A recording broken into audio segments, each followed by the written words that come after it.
Voyager अंतरिक्ष यान ने हमारे सौर मंडल का अन्वेषण करते हुए दशकों बिताए हैं। अब वे वहां जा रहे हैं जहां पहले कोई अंतरिक्ष यान नहीं गया, अंतरतारकीय अंतरिक्ष। अब तक वॉयेजर 1 ने 15 अरब मील से ज्यादा और वॉयेजर 2 ने 12 अरब मील से ज्यादा की यात्रा की है। 1977 में नासा ने होंडा सिविक के आकार के 2 अंतरिक्ष यानों को एक रॉकेट में लॉन्च किया और उन्हें हमारे सौर मंडल के बाहरी ग्रहों का पता लगाने के लिए 5 साल के मिशन पर भेजा। वॉयेजर 1 और वॉयेजर 2 नाम के इन जुड़वां यानों को हमारे सौर मंडल से बाहर निकलते समय बृहस्पति, नेपच्यून और यूरेनस के ऊपर से उड़ान भरने के लिए डिजाइन किया गया था।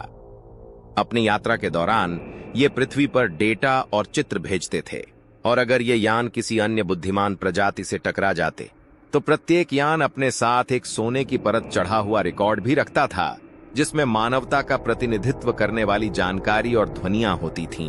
अपनी मजबूत तकनीक और स्मार्ट इंजीनियरिंग की बदौलत ये अंतरिक्ष यान अब अपने 50वें जन्मदिन के करीब पहुंच रहे हैं और उन्होंने अपने लक्ष्यों को भी पूरा किया है।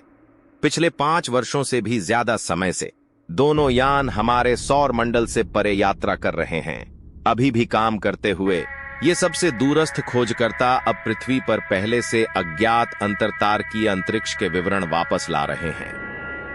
रास्ते में उन्होंने जो कुछ देखा है उसने हमारे सौर मंडल के बारे में हमारी जानकारी को पूरी तरह बदल दिया है। इन पुराने अंतरिक्ष यानों की देखभाल और उनकी खोजों को देखने से रोमांचक ग्रहीय खोज मिशन को मानवता के एक अभियान में बदल दिया है। वे आयोवा सिटी स्थित आयोवा विश्वविद्यालय में अंतरिक्ष भौतिक विज्ञानी हैं। उन्होंने 1974 में स्नातक छात्र के रूप में वॉयेजर मिशन पर काम करना शुरू किया था। आज भी वे वॉयेजर उपकरणों पर काम करते हैं जो अंतरिक्ष के मौसम का अध्ययन करते हैं, यानी सूर्य की सतह पर होने वाली गतिविधियों के कारण अंतरिक्ष में परिस्थितियों में कैसे बदलाव आते हैं। वॉयेजर तक वैज्ञानिकों को हमारे सौर मंडल के बाहरी ग्रहों के बारे में बहुत कम जानकारी थी। 1610 में गैलीलियो ने बृहस्पति के 95 चंद्रमाओं में से पहले 4 की पहचान की, लेकिन 1979 में वॉयेजर 1 और 2 के बृहस्पति के पास से गुजरने के बाद ही और बाद के वर्षों में शनि, नेपच्यून और यूरेनस के पास से गुजरने के बाद ही हम इन ग्रहों को उनकी पूरी भव्यता में देख पाए। वॉयेजर से ली गई तस्वीरों ने हमारे सौर मंडल को टेक्निकलर में उजागर किया। कुर्थ कहते हैं, इसने वाकई बाहरी सौर मंडल के बारे में हमारी आंखें खोल दी। उन्होंने आगे कहा कि इससे इन विशाल ग्रह प्रणालियों के काम करने के तरीके के बारे में भी विशिष्ट प्रश्न उठे। इसने बृहस्पति की संरचना को समझने और शनि के 146 चंद्रमाओं का बेहतर अध्ययन करने के लिए अनुवर्ती मिशनों की नींव रखी। आपको वीडियो पसंद आ रही हो तो वीडियो को एक लाइक जरूर कर दे और अपने दोस्तों को भी शेयर करना ना भूले। वॉयेजर की ज्यादातर खोजों ने हमें पृथ्वी से परे सौर मंडल के बारे में सिखाया, लेकिन उन्होंने यह भी संकेत दिया कि इंसान होने का क्या मतलब है। हमारे ग्रहीय वातावरण से निकलने से पहले वॉयेजर 8 द्वारा ली गई कुछ आखिरी तस्वीरों में उसने आखिरी बार अपने घर की ओर नजर घुमाई। वॉयेजर 1 ने एक छोटे हल्के नीले बिंदु पृथ्वी की तस्वीर खींची जो अंतरिक्ष की धूल से लगभग ढकी हुई थी।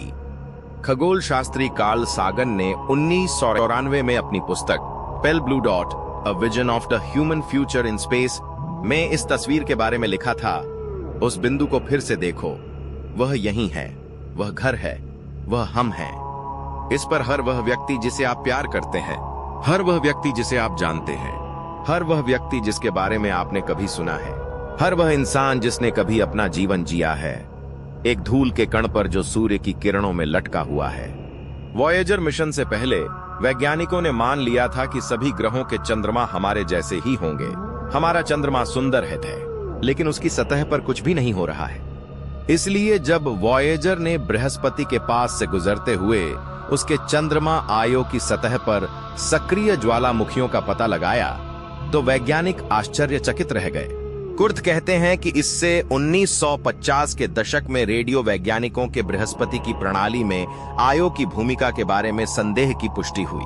शोधकर्ताओं ने आयो का अध्ययन जारी रखा और पाया कि बृहस्पति के वातावरण में इसकी एक प्रमुख भूमिका है।